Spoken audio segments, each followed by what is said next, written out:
RCR presenta Integrando Perú. Análisis, entrevistas y propuestas para contribuir al desarrollo del país. Bienvenidos. Saludos amigos, comenzando una semana más de nuestro programa Integrando Perú, pero con un invitado importante, el ex defensor del pueblo y exministro de Estado, el doctor Walter Albán. Bienvenido, Walter. Muchas gracias por la invitación, Pedro. Un gusto estar en tu programa y a disposición. Vamos a calentar motores con algunas preguntas de lo que está ocurriendo en el Perú y en el mundo, a partir de el estado de los derechos humanos en general. ¿Por qué existe tan buen performance de países como El Salvador, con Bukele? ¿En verdad existe una ansia de condiciones mínimas de seguridad? Tú has sido ministro del Interior, sabes del problema del orden interno, del problema de la seguridad pública. ¿Es mejor un sistema que garantice la seguridad aunque relaje la defensa de los derechos humanos? ¿Eso es así? Definitivamente no, Pedro, en mi concepto. Creo que se vive una suerte de espejismo respecto al factor Bukele. Tengo, para comenzar, coincidencia con quienes han señalado con toda razón y con cantidad de argumentos y datos que lo demuestran, que no podemos comparar el Perú con El Salvador. O sea, El Salvador es casi como un experimento de laboratorio respecto a una realidad tan compleja y de una dimensión muchísimo más amplia que como es el Perú. Pero eso solo es el inicio. Lo demás es que creo que, por eso hablaba de espejismo, el método Bukele es algo así como poner todo el mugre bajo la alfombra, ¿no? Y entonces da la apariencia de que todo está limpio y efectivamente quienes están por encima de la alfombra sienten que no tienen nada ya de qué preocuparse. Pero eso es un caldo de cultivo para una cuestión que puede explotar de manera mucho más violenta a futuro. Creo que un sistema democrático ofrece las posibilidades de actuar con eficiencia contra la criminalidad, pero lo que vivimos en la mayor parte de los países, y particularmente en el Perú, donde el crimen ha crecido tanto, es que no hay una real democracia, no hay un funcionamiento de instituciones que permita pues eficiencia, que permita una distribución adecuada de recursos.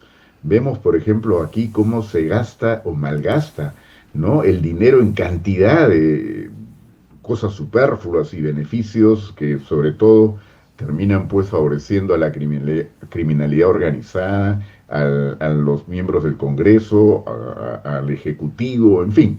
Se compran aviones, digamos, muy de último, de tecnología de punta por miles de millones, y no se invierte nada en el sistema penitenciario, no se invierte nada en la logística policial, no se toman decisiones para limpiar a la policía, comenzando por sus más altos mandos, y poner gente íntegra y con calificación para poder actuar. En fin, habría mucho más que decir sobre sí, pero esto, el señor Sagasti hizo una poda muy importante en la Policía Nacional. ¿De qué sirvió esa poda?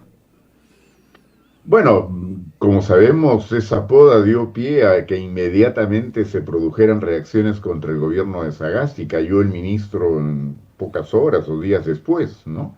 Es decir, hubo un frenazo a esa intención de llevar adelante digamos, un cambio en los cuadros institucionales que tenía como pretensión efectivamente lo que acabo de mencionar.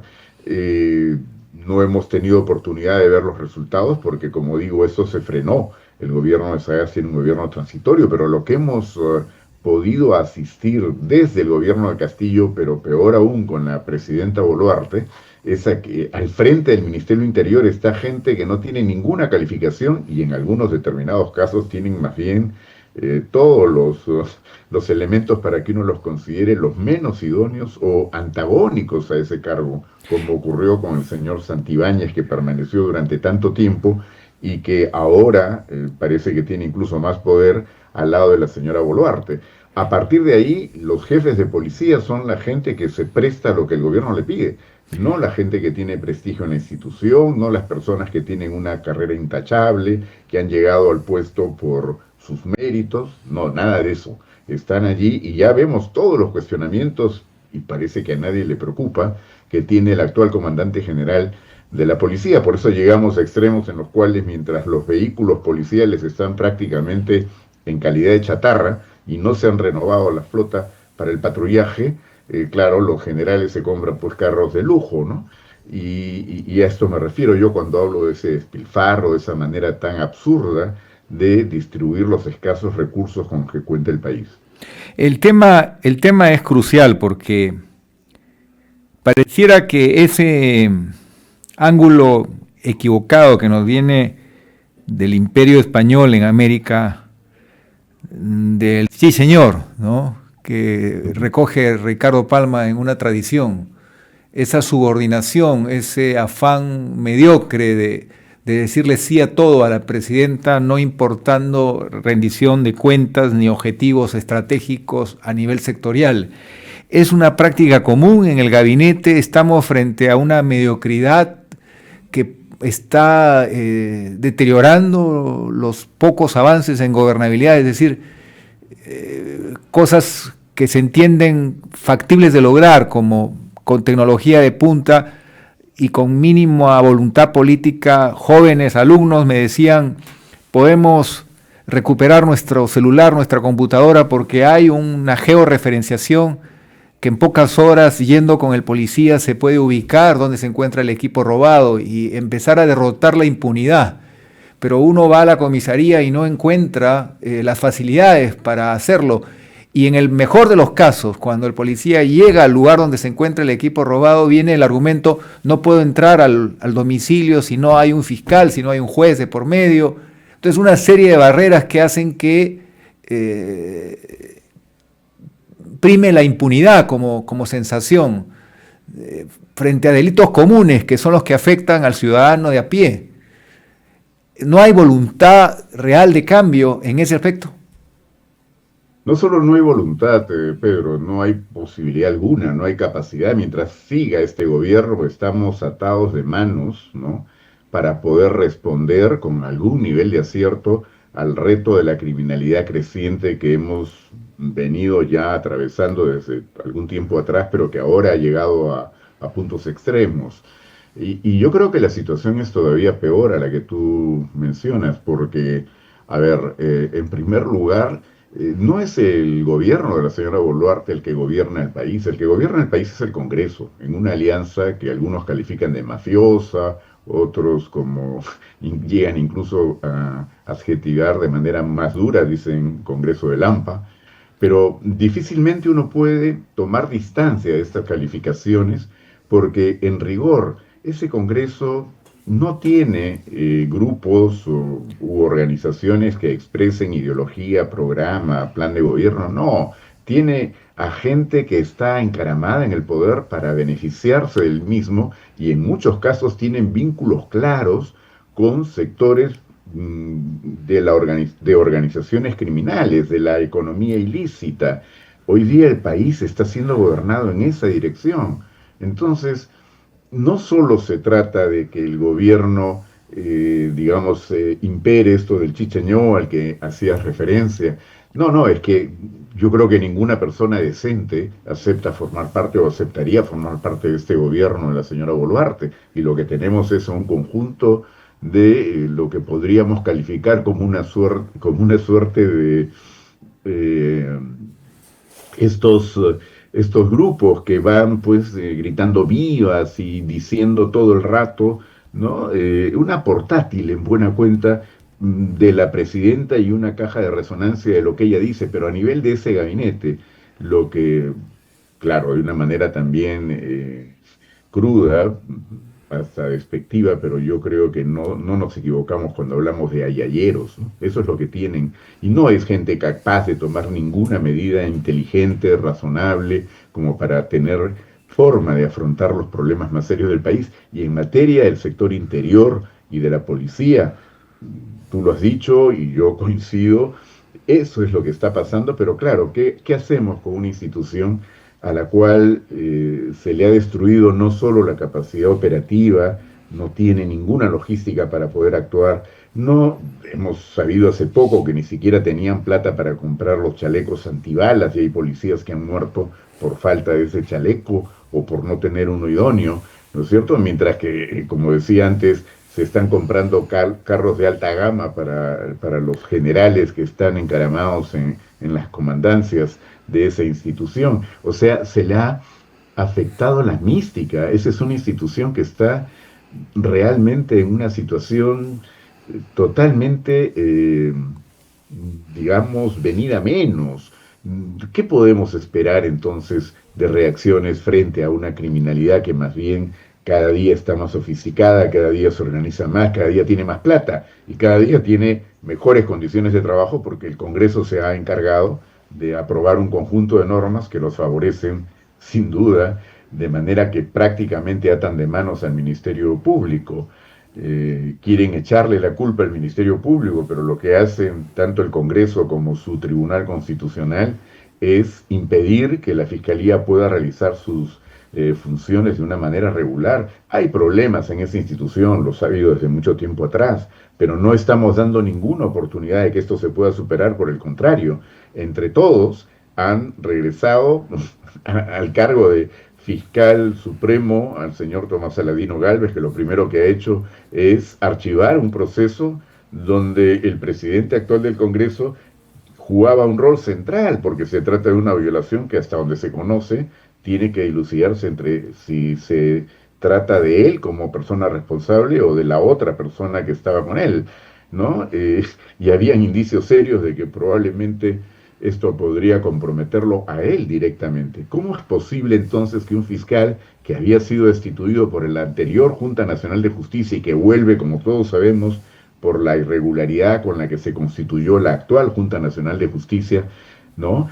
Y hace que vuelva esta persona y ahora Patricia Benavides? Entonces, por Dios, eso es poner al gato de despensero.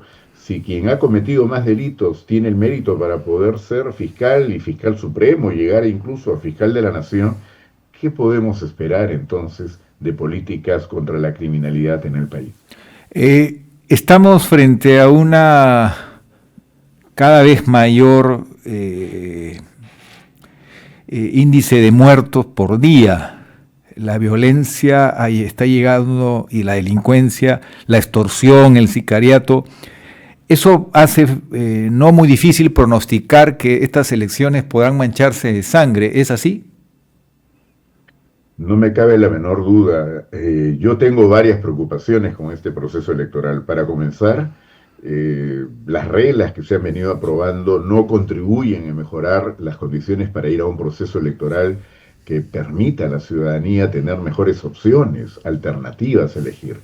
Por otro lado, los nuevos partidos, porque yo sí suscribo lo que algunos han planteado, no hay que votar por ninguno de los partidos que están hoy día en el Congreso, pero necesitamos pues que quienes vengan a cambiar las cosas sean gente que esté, digamos, planteándole al país que van a actuar de manera diferente, que van a tratar de enfrentar seriamente los problemas que tenemos y sobre todo en el campo de la seguridad ciudadana, pero no se escucha a nadie hablar de esas cosas, ¿no? Sí, y han sido capaces de poder aliarse.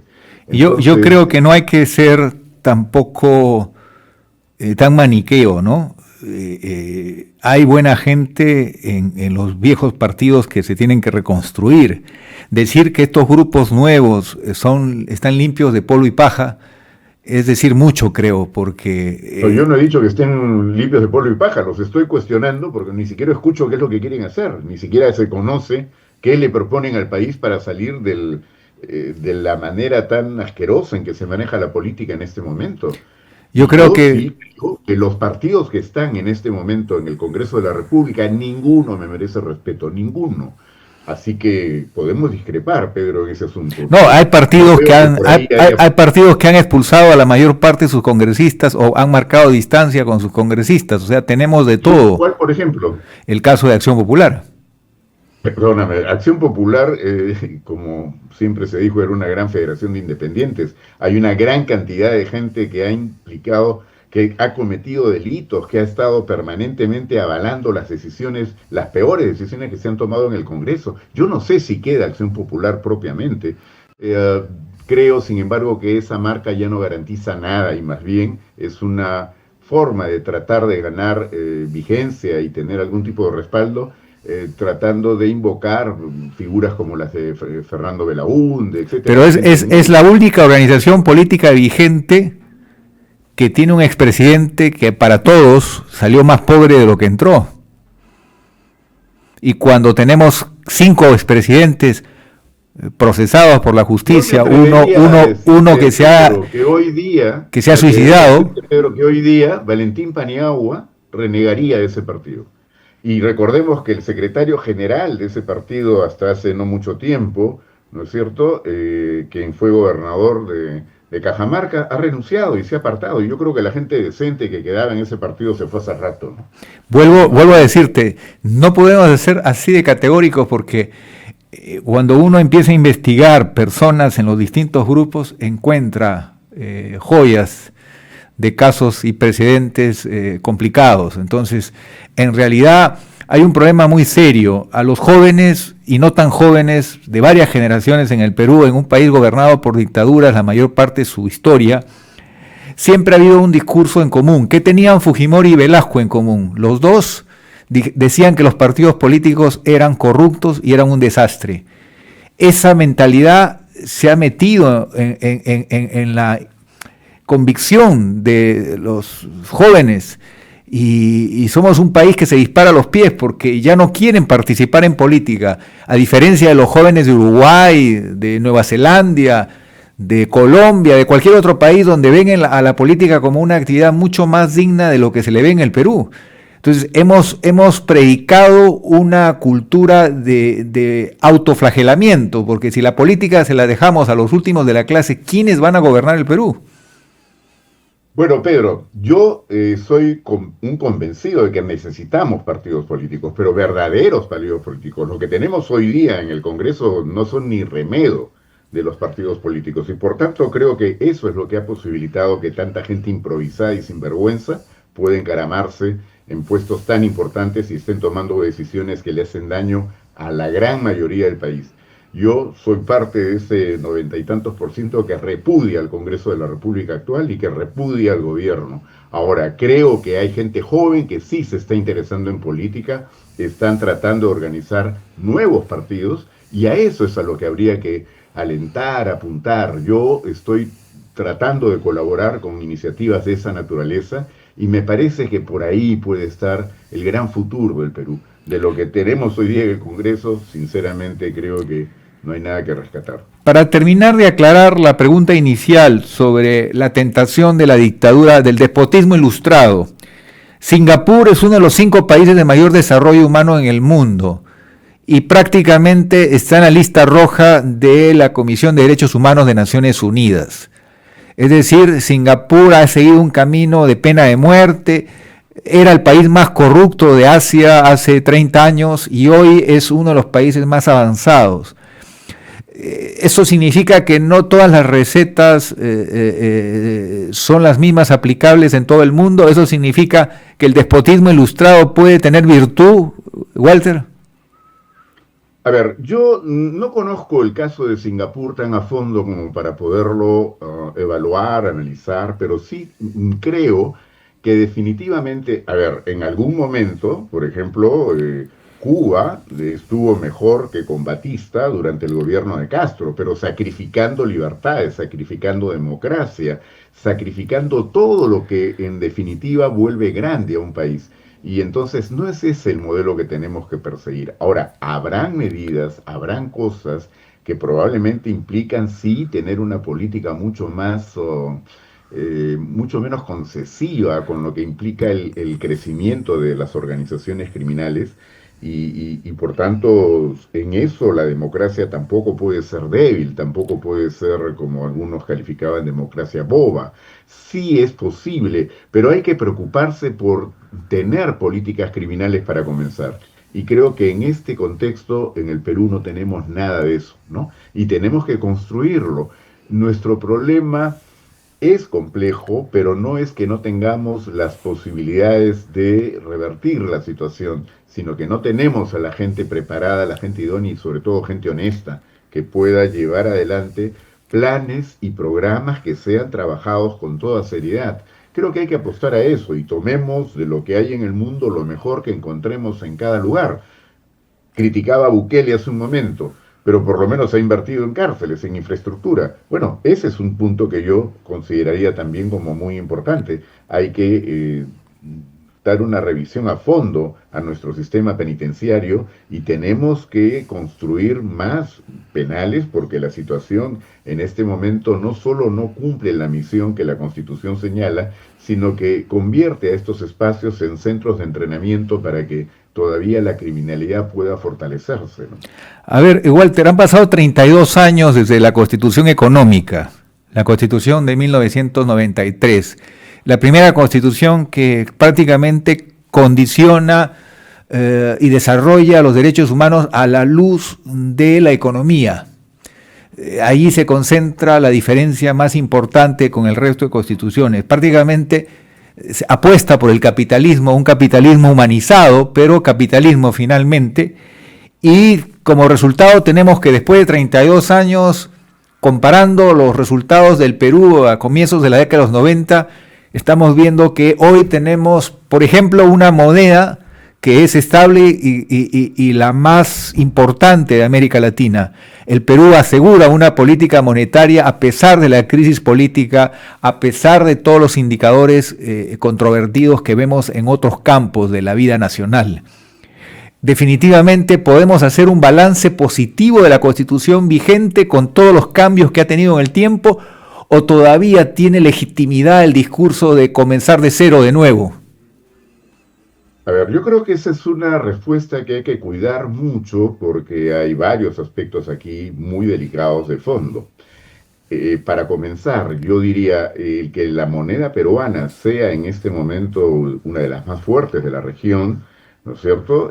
Tiene mucho que ver con haber aprendido de la lección y darle la autonomía que tiene el Banco Central de Reserva. Y por eso aprovecho para tratar también de señalar de que a veces el gobierno de la señora Boluarte quiere valerse de ese dato como un mérito de su gobierno y no tiene nada que ver con los méritos de su gobierno, sino con la conducción que se hace desde el Banco Central de Reserva de la política monetaria. Ahora bien, yo creo que, digamos, una economía social de mercado efectivamente tiene consecuencias y aspectos muy importantes que habría que tratar de cuidar y respetar, pero no creo, como ocurre con alguna gente, sobre todo en el mundo empresarial, de que la constitución económica no debe ser tocada ni por un detalle. No, creo que hay cosas que sí podrían ser revisadas. A propósito de la pandemia, ¿no es cierto?, nos cogió en el peor momento. El Perú tenía un crecimiento económico, había reducido pobreza hasta ese momento de manera significativa. Habían varias cosas que podrían hacernos generar muy buenas expectativas de lo que podría ocurrir a futuro. Pero ¿qué ocurrió? Eso nos permitió ver en realidad la precariedad en la que el Estado peruano dejaba determinadas áreas, ¿no?, de tarea en la que más bien interesa fundamentalmente a la gran mayoría de la población. Y eso fue el problema de salud. Yo recuerdo haber participado en un evento en el cual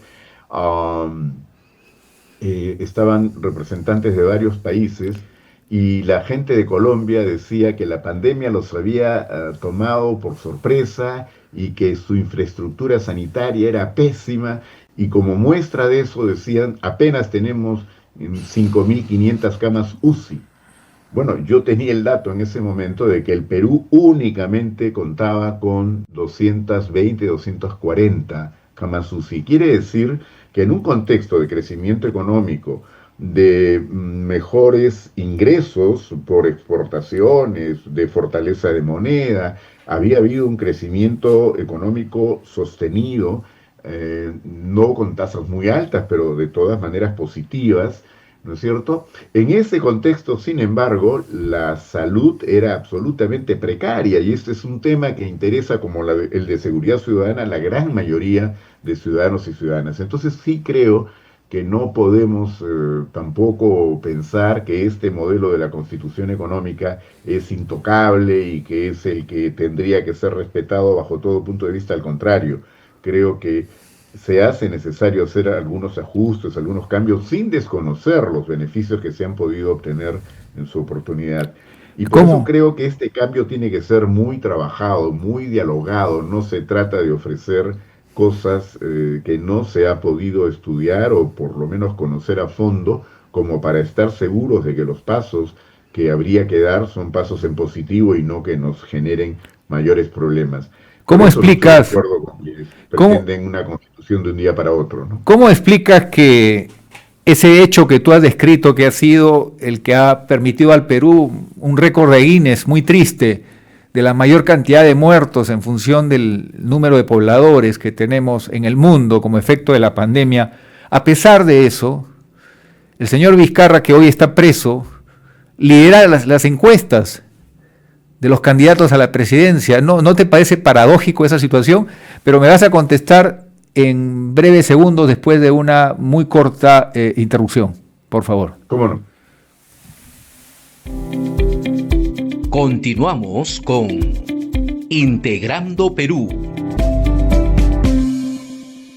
En momentos críticos para nuestro país, problemas serios de seguridad, fuga de talentos, políticos en los que no creemos porque nos mienten y nos mienten, es necesario un momento de reflexión.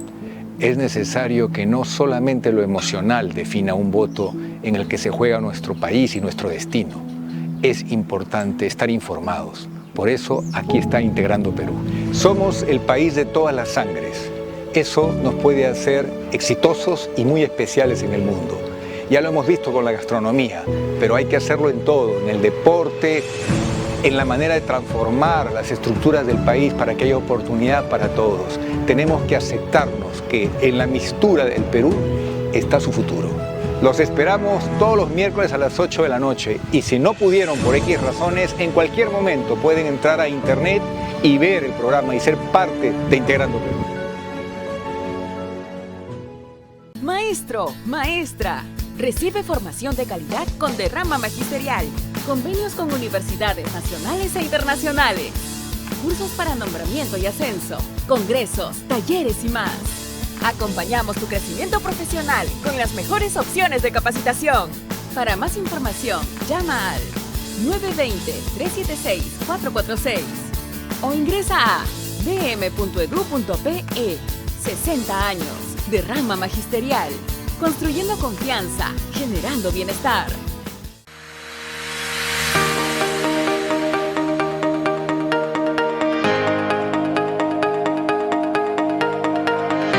Bienvenidos al programa Geopolítica mediante la Red de Comunicación Regional para el Perú y el Mundo. La geopolítica, estimados amigos, es una disciplina que se nutre de otras. Su foco central es el poder de los estados, incluyendo su población, su territorio, su economía, su cultura y asimismo los aspectos de seguridad, fuerzas armadas y relaciones internacionales. Bienvenidos.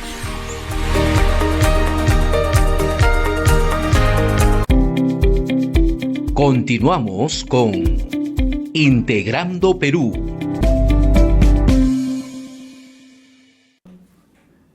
Walter, te preguntaba por qué Martín Vizcarra tiene tanto apoyo popular a pesar de los hechos que conocemos, que han significado evidentemente un gran daño a la gente, porque muchas familias peruanas tienen un luto que guardar de familiares que perdieron en la pandemia.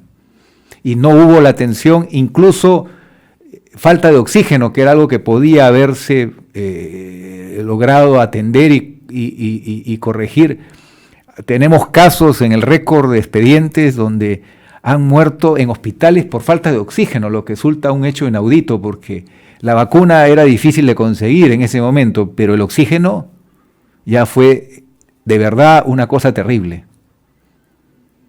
Bueno, Pedro, en primer lugar, creo que el mensaje que enviabas hace un momento y al inicio del programa es muy importante, ¿no? Es decir, no hay que votar solo por lo emocional o por la manera como uno afectivamente identifica a los candidatos o candidatas, sino sobre todo por las propuestas, por el razonamiento, por aquello que puede sustentar un buen gobierno. Y bueno, ese es un llamado que hay que repetir permanentemente. Ahora, sin embargo, en lo que toca a Martín Vizcarra en este aspecto, yo creo que en su mayor parte las consecuencias de la pandemia en el Perú tan dolorosas no tienen que ver con decisiones que él pudo o no adoptar, tienen que ver con esa precariedad a la que yo aludía en el sistema de salud, e incluso en el tema del oxígeno que tú señalas, había disposiciones anteriores, o sea, de gobiernos anteriores a Martín Vizcarra, que habían establecido determinado tipo de condiciones para producir ese oxígeno que no se podían cumplir de la noche a la mañana. Eso fue lo que en gran medida explicó la escasez en esas circunstancias. Pero otra cosa que yo he escuchado a gente con la cual muchas veces coincido también, pero que no me parecen tan justas, ¿no? Es decir, dicen, sí, él es el responsable de haber hecho que la economía se frenara y esto ha generado mayor daño al país, etcétera, y por otro lado no manejó adecuadamente las medidas que habrían que tomar. Bueno, en el mundo la pandemia tomó esto de sorpresa y hay países muy desarrollados cuyos gobiernos estuvieron tratando de ver en base a probar y ver si esto daba resultado o no, y hubieron errores en cantidad. El problema del Perú, básicamente, como repito, tuvo que ver con la precariedad en la que nos encontró esta situación. Porque tú, por ejemplo, eres abogado, yo también. Si hubiéramos estado en los zapatos del señor Vizcarra, que entiendo que es ingeniero, ¿qué hacíamos? Llamar a la gente más idónea para que tome los cargos de responsabilidad. Y más que bien, yo te diría, si uno compara pues a los gobiernos que han venido después, con la gente que Vizcarra convocaba a los cargos, llamaba a la gente que tenía las calificaciones, la idoneidad o por lo menos la trayectoria como para ir a plantear qué hacer en el país. ¿Tú hubieras seguido el mismo procedimiento de hacerte vacunar tú primero y a todos tus allegados antes que dar ejemplo a la ciudadanía? Ese es un punto que yo más bien lo critico por tonto, no porque él haya hecho algo que estuviera mal, o que podría haberse entendido como ponerse por encima o por delante del resto de la población. No, recordemos que no había vacuna en ese momento. Cuando él se aplica esto, era el momento en que la Sinopharm, la vacuna china, estaba todavía a prueba, de manera que era una sustancia que no tenía la calificación propia de vacuna, y pidió al Perú, y por eso aceptó que el Perú estuviera entre los primeros a quienes les daría la vacuna cuando ésta ya fuera oficialmente aprobada, para experimentar. Entonces hubo acá 1.500 o 3.000, no recuerdo exactamente el número, de voluntarios para ponerse esta sustancia y para ver si con eso se conseguía que hubiera vacuna. Fue en esas circunstancias, cuando no había gente en cola para ponerse vacunas. Es más, cuando en ese momento las encuestas indicaban que más del 70% de los ciudadanos en el Perú no querían saber nada de vacuna, porque habían también los antivacuna. Y peor aún, si era una vacuna china, no la querían. Entonces, que bajo esas circunstancias él se haya puesto esta sustancia que ni siquiera se sabía si era o no una vacuna propiamente, no me parece una cosa tan terrible ni que haya dado lugar a todo lo que el Congreso ha hecho. Ahora, él está preso. Me parece tonto no haberlo informado. Creo que eso fue su error y eso es lo que finalmente le ha llevado a tantos problemas. Pero por otro lado, lo que quisiera señalar es que también se acusa a él de que no teníamos vacunas cuando dejó el gobierno. Por Dios, si se lo trataron de bajar a como diera lugar del Congreso, le crearon primero un proceso de vacancia que se frustró por lo tonto y absurdo, pero luego armaron otro artificialmente en ese entonces, porque era solamente un auto de apertura de investigación en el Ministerio Público que fue titular del diario El Comercio, y a partir de ahí el Congreso hizo todo para vacarlo. Creo que todo eso se deja de lado cuando a veces lo quieren evaluar en función de si tuvo o no buenos resultados respecto al problema de la pandemia. Pero otros asuntos no me meto a opinar, pero de esta cuestión creo que sí hay que ser... Ahora, recordemos que está hoy preso no por hechos como presidente, sino por hechos ilícitos cometidos como gobernador regional de Moquegua. Bueno, está todavía eso en proceso, ¿no? No sabemos si efectivamente se han llegado a establecer las pruebas y esto va a terminar en una condena. Pero, por ejemplo, hoy día, antes de entrar justo a tu programa, no he podido informarme más, me dicen que han anulado la decisión por la cual está hoy día en Barbadillo y que estarían considerando mandarlo al Lurigancho. Bueno, si hacen eso, sería pues, primero, algo que no procede, que sería, yo diría, muy criticable desde un punto de vista objetivo, ¿no? No habría para qué maltratarlo o exponerlo de esa forma. Pero en segundo lugar, sería también contraproducente para quienes se declaran sus enemigos, porque creo que eso haría que crezca lo que tú mencionabas al inicio. En lugar de estar pues en el porcentaje de 15 o acercándose a un 20%, pues crecería muchísimo más. Y bueno, es cierto lo que dices de que no se puede violar derechos fundamentales en el tratamiento a personas que están en condición de inculpadas en un proceso en curso, más aún una persona que ha ejercido la presidencia de la República, sabiendo que en todos los otros casos ha habido un trato favorecido, es decir, se les ha tratado de manera especial, no se les ha tratado como a presos comunes. Ese es un hecho real. Tiene mucho sentido, ¿no es cierto? O sea, hay varias razones por las que eso tiene fundamento, y yo diría que es razonable, sobre todo desde un punto de vista de que no puedes exponer, ¿no?, a nadie a una situación en la que, como sabemos, por ejemplo, un penal como Lurigancho, una vez que cruzas, digamos, el límite perimétrico, ya el Estado no controla nada, y los que controlan el penal son los propios delincuentes, ¿no?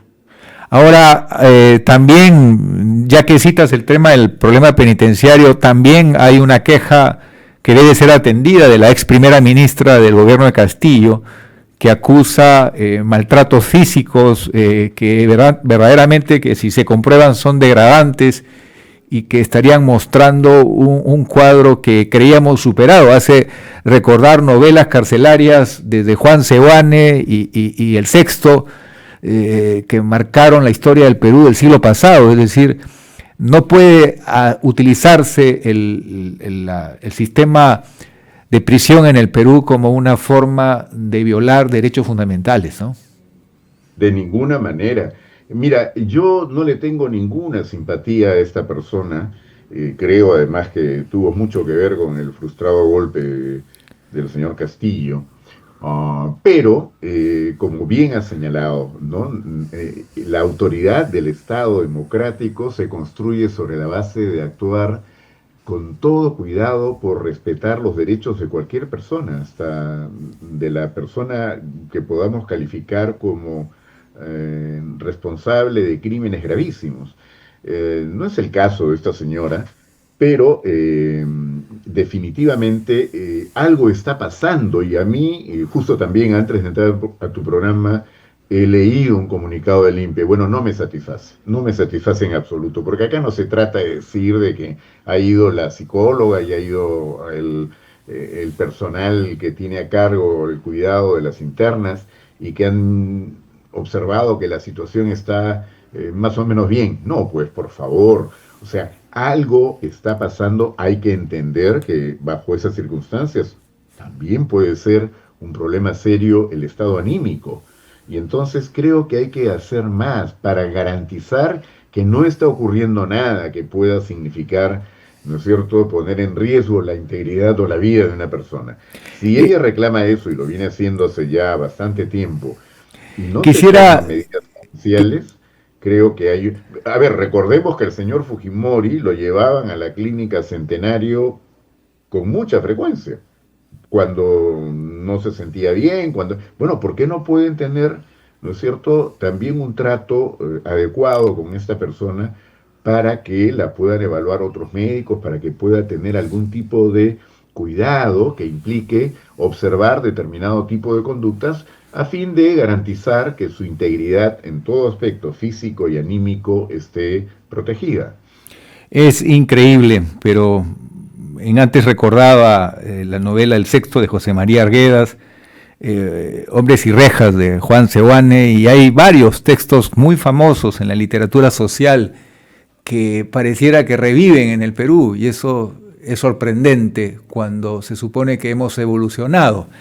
Pero ahí viene una pregunta a propósito de evolución o retrocesos. Esta ley de amnistía, ¿cómo la ves? ¿Es más de lo mismo? ¿Se parece a la que se dio en los 90? Es casi la copia de lo que se dio en los 90.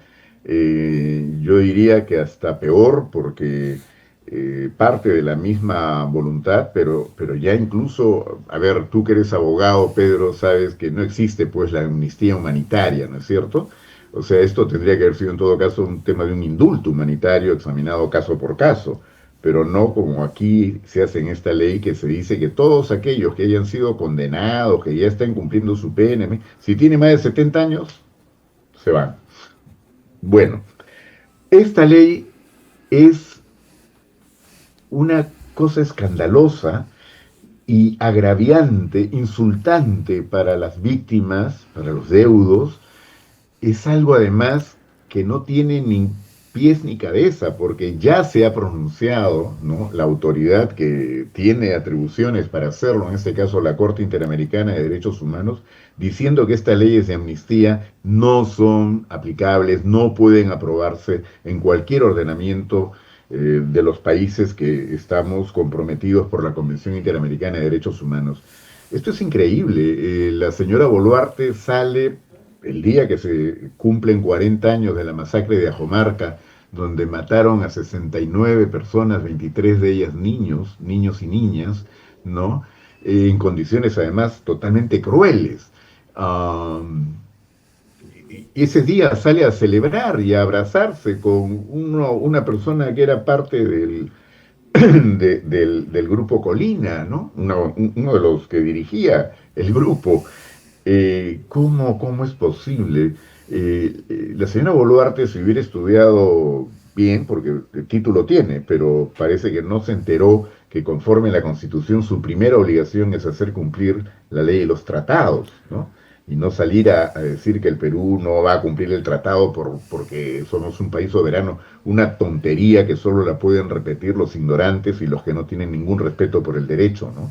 Porque como sabemos, el Perú forma parte y es un país que ha suscrito y ha confirmado la Convención Interamericana de Derechos Humanos en ejercicio de su soberanía. Y por tanto, eso es más bien una garantía para todos los ciudadanos, que está también en la Constitución, que dice que cuando no encontramos justicia a nivel interno, a nivel de los tribunales, jurisdicción ordinaria, tenemos derecho a recurrir a esas instancias. ¿Cómo verías, Walter, que el Perú rompa con el sistema interamericano? ¿Te parecería esa una consecuencia natural de este procedimiento político en el que estamos inmersos? No me cabe duda que quieren hacerlo. Yo lo que creo es que los tiempos ya no les alcanzan. Pero si eso se llegara a producir, entonces lo que habría que hacer, tanto que le gusta viajar a la señora Boluarte, pues que tenga una cumbre especial con Maduro y con Ortega, ¿no? Y con el presidente actual de Cuba. Creo que esa sería la cumbre perfecta para demostrar quiénes son los que le dan la espalda al sistema interamericano de derechos humanos. Sería interesante que tú, que conoces esta justicia supranacional, hay que distinguir lo que es comisión de corte. La comisión puede ser criticada por ser mucho más proactiva y más metida en lo político de sesgos. Se ha visto que esos sesgos existen.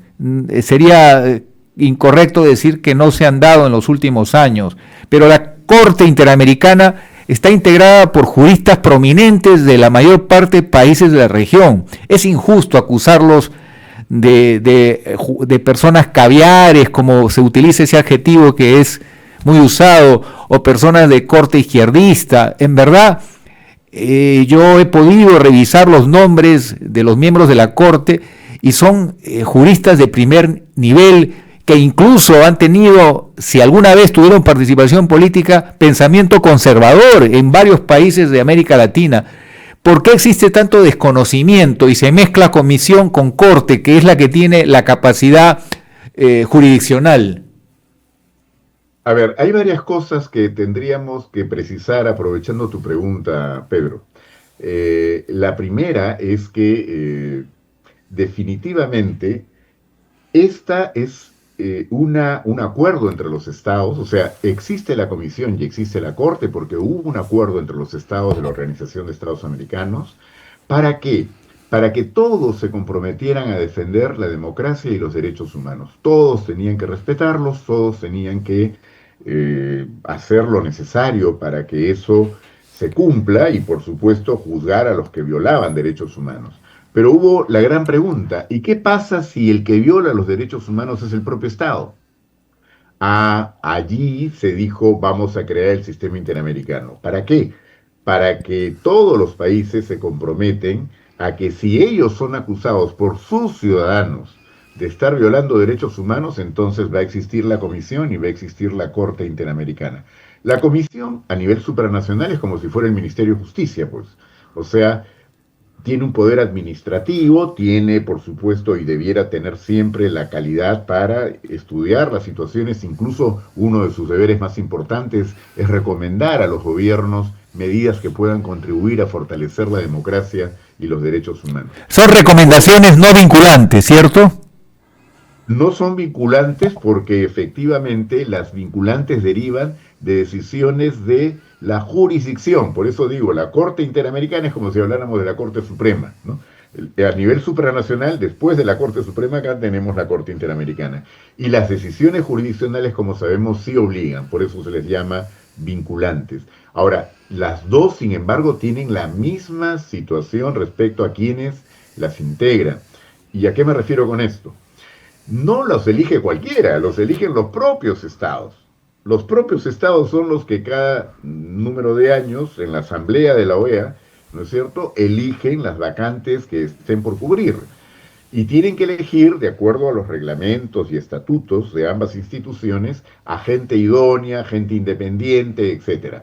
Hoy día la realidad de la región es que no abundan los gobiernos de izquierda, es más bien al revés, ¿no? De manera que quienes son elegidos por lo general no son pues gente, como tú bien dices, a la que puedas calificar de caviar, de izquierdas, no, es gente idónea. De lo que se trata es de que sea gente íntegra, gente que actúe en función de lo que, en este caso, establece la Convención Interamericana, que es como si habláramos entre nosotros de nuestra Constitución. Y tanto es así, por ejemplo, que el Perú presentó un candidato no hace mucho tiempo y que está en este momento... Alberto Borea. Alberto Borea, que como sabemos no es ningún izquierdista, ¿no es cierto? Y es más bien, lo que pasa es que, claro, como las reglas de la Corte y de la Comisión lo establecen, en los casos en los cuales se discute la situación de un país determinado, el juez o el comisionado que pertenece a ese país no puede participar, ¿no? Pero una pregunta puntual que puede ser ilustrativa, Walter. Hay preocupación por hechos muy graves que cometen personas de 16, 17 años. Y el sistema penitenciario peruano es muy débil para sancionar a estos jóvenes que pueden cometer crímenes muy crueles. La pregunta es, ¿tan poco flexible el sistema interamericano que no permite sanciones mayores para personas que están entre los 16 y 18 años, no obstante la gravedad de su conducta? Te hago esta pregunta porque he conocido un taller de discusión sobre esta problemática y cómo está creciendo la población adolescente que comete estos crímenes. Y se dice el andamiaje regulatorio del sistema interamericano no es flexible. ¿Qué dirías frente a eso? Bueno, yo te hago ahí dos respuestas que se complementan, por supuesto. Una desde el punto de vista jurídico y otro desde el punto de vista más de política criminal. En el primer caso, te digo, la convención no es la Convención Interamericana la que nos pone límites, sino la Convención de los Derechos del Niño y el Adolescente. Esa es una norma que la Corte tendría que aplicar en el momento que examina una situación de esta naturaleza y por tanto no podrías criticar a la Corte por eso. El Perú tendría que denunciar el otro tratado y retirarse de esas obligaciones para poder aprobar normativa interna y de hecho ya se ha aprobado, como sabemos, normas para bajar la edad y que pueda serle aplicado también el Código Penal a gente hasta los 16 años.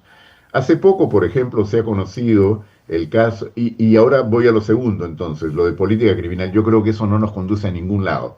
Yo creo que a la gente más joven hay varias razones por las cuales el tratamiento tiene que ser diferenciado, que no quiere decir que no se haga nada, tienen que tomarse medidas, pero no los metas en el mismo saco de la población adulta criminal, porque entonces en lugar de recuperarlo, lo condenas definitivamente a que se pueda más bien entrenar como criminal. Y el tema es que nunca estaríamos con un límite claro.